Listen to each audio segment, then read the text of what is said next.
એક શિક્ષક કેવા હોવો જોઈએ? એક બાળક હોય એને એની માતા ગમે, એને મારે તો પણ માતા ગમે, વારંવાર એને એમ કીધા કરે કે ભાઈ તું આ કરમાં, પેલું ઘરમાં, ઘણા બધા આખા દિવસ દરમિયાન કેટલી બધી વખત એને સાંભળવા મળે, તો પણ એના પિતાએ એક પણ ક્યારેક એને ગુસ્સાથી એક થપ્પડ મારી હોય કે ગુસ્સાથી કંઈ કહેવાઈ ગયું હોય તો દોડીને પેલા ક્યાં જાય છે? માતા પાસે. એની માતા પાસે જ હશે. એના મમ્મી એને આખો દિવસ મારે છે છતાં પણ એની માતા એટલી બધી પ્રિય છે, તો એ કેમ બીજા કોઈની પાસે નથી જતું? સંયુક્ત કુટુંબમાં હશે તો એ દાદાની પાસે દોડીને જતું રહેશે, બા પાસે દોડીને જતું રહેશે. બરાબર.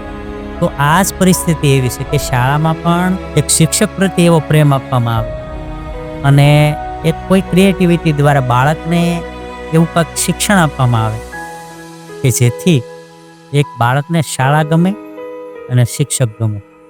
જો શાળા અને શિક્ષક ગમશે તો એને શિક્ષણ ગમશે.